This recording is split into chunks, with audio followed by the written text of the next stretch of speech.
আপনি কইছেন ভার্সিটির সবার সামনে আপনি আমার ভালোবাসেন, কিন্তু আমি তো কখনো কই নাই যে আমি আপনারে ভালোবাসি। আর আমাদের মধ্যে রিলেশন মানে এগুলো আপনি কি বলতেছেন? আপনার সাথে আমি কবে রিলেশনে গেলাম?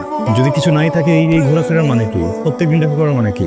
দেখেন, আপনি একজন ভালো মানুষ, আর একজন ভালো মানুষের সাথে কেই না ঘুরতে চায়। এইটা তোমার জন্য মালা হইতে পারে, আমার জন্য মালা না। এটা আমার মা, কথা বুঝছো? হ্যাঁ, আমার মা যতদিন বেঁচে ছিলেন ততদিনের যত স্মৃতি আমার মনে পড়ে, প্রত্যেকটা স্মৃতিতে আমার মার গলায় এই মালাটা ছিল। শোনো, আসসালামু আলাইকুম।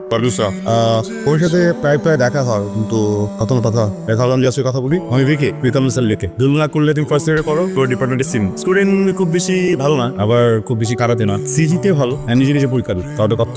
আর সবসময় থাকি ক্যাম্পাসে কোনো টলেন সলভ করার ট্রাই করি। তোমার আবার কিছু বলো। আমি সাউদা। সাউদা, বাহ সুন্দর নাম। আরবি নাম, বাবাই রাখছে। মানে মনে হয় খেজুর। খেজুর। কি আর কমু, মোর বাড়ি কাওয়াসর, মানে বরিশাল। এই জায়গা দিয়ে পড়ালেখা শেষ করছি, স্কুল শেষ করছি, তারপর আইছি বরিশাল টাউন। বরিশাল টাউন দিয়ে সোজা কলেজ পাশ করে চলে গেছি ঢাকা ইউনিভার্সিটি, কিন্তু চান্স পাই নাই। কি আর করবো, আব্বারে কইছি যে পড়লে আমি ওই ইউনিভার্সিটি পড়বো। আব্বা কইছে বাইরে পড়, আব্বার কথা শুনি নাই। আব্বা তারপরে প্রাইভেটে ভর্তি করেছে, আর কইছে কোনো প্রেম টেম করো বুঝি কি। সাউদা, আমার ইম্পর্টেন্ট কাজের কথা মনে পড়ে গেছে, আজকে আসি, পরে একদিন কথা হবে, ঠিক আছে? Never mind. হাই, একটু ব্যাধ হয়ে যাচ্ছ না? ওয়ালাইকুম, কাকে খোঁজো? আমার একটা বন্ধু আছে শিলা, ওরে খুঁজতেছি। জি, আসবে না কে? যেন একটা কাজ আছে, আমার সাথে দেখা করলো, দেখা করে জিজ্ঞেস করলো ভাই আপনি তো দিকে যাচ্ছেন? আমি বললাম হ্যাঁ। বললো ভাই ওখানে সাউদা আছে, আর ওকে একটু বুঝিয়ে বলবেন যে আমি এখন ওখানে যেতে পারছি না। আমি বললাম ওকে। তো বন্ধুদের সাথে এত তুই আসলে আমরা এক লগে গ্রুপ স্টাডি করি, তো ওই কিছু না পারলে ওরে কই, ও মরে বুঝাই দেয়। আর আমি তো কিছু পারি না আসলে, স্যারেরা যা কয় ওগুলো কিছু বুঝি না, বাংলায় কইলেও কিছু বুঝি না। ওর ক্লাসমেট না? তোমার ব্যাচমেট। তার মানে যেই ক্লাস তুমি এখনো করনি সেটা তো ও করেন, রাইট? তুমি না বুঝলেও কিভাবে বুঝাবে? আমি তোমার সিনিয়র, সব ক্লাস করা, যেখানে প্রবলেম আমাকে বলবা, আমি বুঝাবো। ওকে, কথা বুঝে গেছে? শিওর? ওকে। দাদা আবার খুঁজতেছো কেন? এদিকে যাও, বুঝি নিও। সাদাকে আমি ভালোবাসি, সো সাদা যারা ফ্রেন্ডস আছো, ক্লাসমেট আছো, ক্লাসমেট অ্যান্ড বন্ধুত্ব এই পর্যন্ত থেকো। কারো মনে যদি এর থেকে বেশি কিছু আসে তাহলে সে বিপদে পড়ে যেতে পারো, তোমাদের ভালোর জন্য বলছি।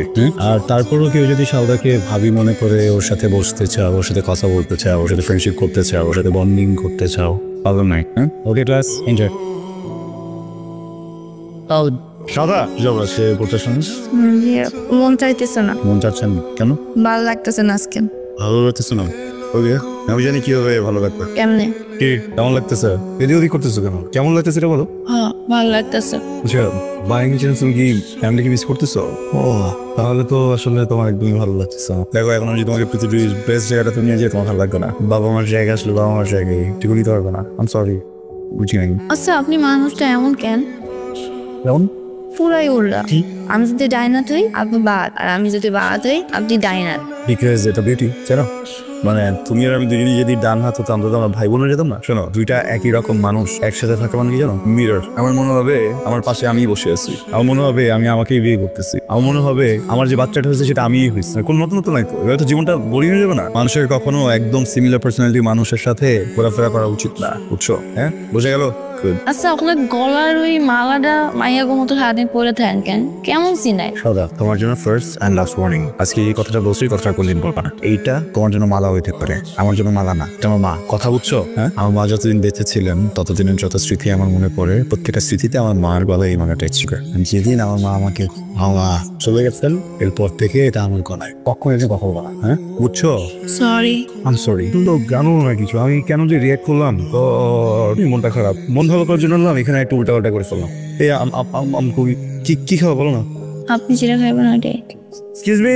একটা সময় ছিল যখন আমরা শুধুমাত্র এলিট ক্লাসের মানুষই পড়াশোনা করতাম, কিন্তু এখন দেখো অনেক আপডেট হয়েছে, অনেক জায়গা থেকে মানুষরা এসে পড়াশোনা করছে। আর পারিবারিক শিক্ষা বলতে একটা জিনিস আছে। ইটস ওকে সাউদা, thank you. Hello everyone, hi. Hi. আমি পার্টিতে ইনভাইটেড, কিন্তু এই ফ্লোরে কথা বলার জন্য ইনভাইটেড না। নিজেকে নিজে ইনভাইটেশন দিয়ে চলে আসলাম, বিকজ চমৎকার একটা টপিকের কথা হচ্ছিল। Very nice. লিজা একদম বাস্তব একটা কথা বলেছে। একটা সময় ছিল যখন শুধুমাত্র এলিট ক্লাসের মানুষজনই লেখাপড়া করতো, এলিট ক্লাসের মানুষেরাই পার্টি করতো, থাকতো and এখন আসলে একটা রেভলিউশন হয়ে গেছে ওয়ার্ল্ড ওয়াইড। এখন এলিট ক্লাস বলে কিছু নেই, তাই না? হ্যাঁ, যেমন দেখো আমার দাদা পারভেজ হাসান বাহাদুর একজন কৃষক ছিলেন। 3 বেলা খাওয়ার মতো খাবার ছিল না বাসায়, খালি পেট থাকতেন। তারপরেও কষ্ট করে টাকা জমিয়ে নিজের ছেলেকে মানে আমার বাবাকে শিক্ষিত বানিয়েছেন, লাইক বানিয়েছেন, এত ভালোভাবে পড়িয়েছেন যে আমার বাবা একজন যোগ্য মানুষ হয়ে গড়ে উঠেছেন এবং আজকে উনি 3টা গার্মেন্টস এর ওনার। কিছু ছিল না কিন্তু হাতে, জিরো মানে এলিট ক্লাসও ছিল না তখন সাথে। বাট আজকে সেই ফ্যাক্টরিতে যেরকম এই সাধারণ মানুষগুলো জব করে তেমন কিছু সো কল্ড এলিট মানুষেরাও আসে যারা আমার বাবার আন্ডারে কাজ করে, যেমন লিডার বাবা। হ্যাঁ, আমাদের একটা গার্মেন্টস ম্যানেজার হিসেবে আছেন। এন্ড সি সেই বাবার বড়াই আজকে ও এলিট ক্লাসে বিলং করছে, রাইট? সো আমার দাদা আমার বাবার জন্য এটা করতে পেরেছে বা আমার বাবা এত বড় হয়েছে পিছনে কারণ কি জানো? তারা অধ্যাবসায়ী, তারা কর্মঠ, এবং সব থেকে বড় কথা আমার দাদা বা আমার বাবা কখনো কোনো মানুষকে ছোট করে কথা বলেন। যেহেতু তারা কখনো কাউকে ছোট করেনি, সৃষ্টিকর্তাও তাদেরকে ছোট হতে দেননি। কিন্তু অনেকেই তো আছে এলিট ক্লাসের বড়াই দেখায় কিন্তু পারিবারিক শিক্ষা বলে আসলে কিছুই নেই। Anyway guys, enjoy your party. Thanks for inviting Liza. চলো সাদা সিট। আমার মনে হইতেছিল আপনি আমারে খুঁজতে নামবেন, তাই আমি যাই নাই, ওই পাশেই দাঁড়াইছিলাম। আমার বাবা একদিন এরকম, ইজ এ সুইট হার্ট, অনেক কেয়ারিং, অনেক ভালো জিনিস। হয়তো কোনো ভুলবোধ হয়েছে, I don't know, ইনসিডেন্ট হচ্ছে, আমি বুঝতে পারছি না, যেখানে গেছে কিছু না ইফেক্ট হচ্ছে। সরি। আপনার সেই গুণটা এমন কেন? আর আপনি আমার যেই জায়গায় ঘুরতে নিয়ে যাইতেছেন এটা কোনো ঘোরার জায়গা হলো? আর আপনার মা বাবা তা তো ঠিকই আছে, আপনার মা বাবার জায়গায় যদি অন্য কারো মা বাবা হইতো সেম কাজটাই করতো, তাই না? আর আপনি আমার লয়ে যান পার্টিতে, আমি কি কোনোভাবেই পার্টি মাইন্ডের মায়া? আচ্ছা, আমারে যদি আপনার ভালোই না লাগতো আপনি কি কখনো আমার সাথে কথা কইতেন না? তাইলে বাকিদের উপর প্রেশার দিতেছেন কেন? দেখেন, আপনি আমার যে জায়গাগুলো ঘুরতে নিয়ে যান আমার একদম ভালো লাগে না, আমার মনে হয় আমার দম বন্ধই আয়। তাই আমি চাইছি যে আপনারে আমি এক জায়গায় ঘুরতে নিয়ে যেতে চাই। সেটা আপনার এখন না জানলেও হবে, কিন্তু আমি চাই আপনি কালকে একটা পাঞ্জাবি পরে আইবেন। পাঞ্জাবির সাথে একটা চাদর আনবেন।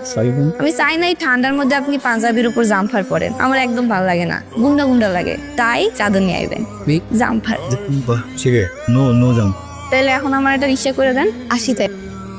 আমি যখন ছোট ছিলাম তখন স্কুলে বা কলেজে যখন ছুটি দিত, আমি ভেকেশনের সময়, তখন তো মা বেঁচে ছিলেন, সে আমাকে বিভিন্ন দেশে ঘুরতে নিয়ে যেতেন। মা ট্রাভেলিং অনেক পছন্দ করতেন, তো আমি পৃথিবীর বিভিন্ন দেশের নদী, লেক, সাগর এসব গিয়েছি, বোটে চড়েছি, শিপে করে ঘুরেছি। Trust me, this place is very different, অনেক বেশি ডিফারেন্ট। এখানে কি যেন একটা ব্যাপার আছে, বুঝছো? এই যে মাটি, ঘাস, গাছ, এই পানি, নৌকা, সবচেয়ে একটা গন্ধ আছে, সুগন্ধ। এখন তো মনে হচ্ছে ঢেউয়েরও গন্ধ। বাবা কখন আসতে না দেখে সূর্য ঘরে নিয়ে আসে, অনেক ডিফারেন্ট, সুন্দর। এইগুলো তো কিছুই না, আরো অনেক কিছু আছে দেখার মতো। আমার ডিফারেন্ট জিনিস অনেক পছন্দ, ডিফারেন্ট জায়গা, ডিফারেন্ট খাবার, ডিফারেন্ট গান, ডিফারেন্ট সিনেমা, ডিফারেন্ট মানুষ। যেমন তুমি। আমার আপনার কোন জায়গাতে ডিফারেন্ট মনে হলো? অনেক কথা, এখন বলতে গেলে সূর্য ডুবে যাবে, বলবো না থাক, অন্য একদিন। আচ্ছা, আপনি কখনো কাঁচি খোঁচা পিঠা খাইছেন? কি? কাঁচি খোঁচা পিঠা। কাঁচি খোঁচা শুনিনি, সরি। আজকে খাওয়া মনে। ভাইয়া কাঁচি খোঁচা পিঠা খাবো, চলো। বাই দ্য ওয়ে, আমি কিন্তু জামফার পরি নাই। ভালো লাগতেছে কিন্তু চাদরে। আমি এতদিন ভাবতাম আমি শুধু তোমাকে ভালোবাসি, আর কোনো চাওয়া পাওয়া নাই। এখন বুঝতেছি ভুল ছিলাম, আমার আসলে অনেক কিছু চাওয়া আছে। আমি একটা ভালো ঘর চাই, একটা ভালো জীবন চাই, ভালো মুহূর্ত চাই, ভালো স্মৃতি চাই, একটু দুষ্টু কিন্তু ভালো সন্তান চাই। আমার মার এই স্মৃতি বুঝিয়ে দেওয়ার মতো একটা মানুষ চাই। তুমি আমার ভালো থাকার কারণ হবে। মানে আমি কিছু বুঝতেছি না, আপনি কি কইতেছেন এইসব? বিয়ে করো আমাকে। বিয়ে? আপনারা আমি কেন বিয়ে করবো? এগুলো কি বলতেছেন আপনি? আরে আপনার বললাম না আমি তোমাকে ভালোবাসি, আমাদের রিলেশন, এই জন্য বিয়ে করবা না? আপনি কইছেন ভার্সিটির সবার সামনে আপনি আমার ভালোবাসেন, কিন্তু আমি তো কখনো কই নাই যে আমি আপনারে ভালোবাসি। আর আমাদের মধ্যে রিলেশন মানে এগুলো আপনি কি বলতেছেন? আপনার সাথে আমি কবে রিলেশনে গেলাম? দেখেন, ওই দিন আপনার আব্বা কইছিল আমি আপনার অযোগ্য, কিন্তু আপনি কইছিলেন যে আপনি নাকি ধীরে ধীরে আমার পাল্টাই নেবেন। কিন্তু আপনি একটাবারও তো বললেন না যে আমি পাল্টাইতে চাই কিনা, আমার ইচ্ছা আছে কিনা পাল্টানোর, তাই না? আর আপনার আব্বার কাছে যেমন আমি অযোগ্য, আপনি আমার আব্বা আমার কাছে অযোগ্য। আমার আব্বা আম্মা যদি কয় আপনি আমার জন্য পাল্টাই যান, গ্রামের মানুষ হয়ে যান, আপনি কখন হইতে পারবেন? পারবেন না।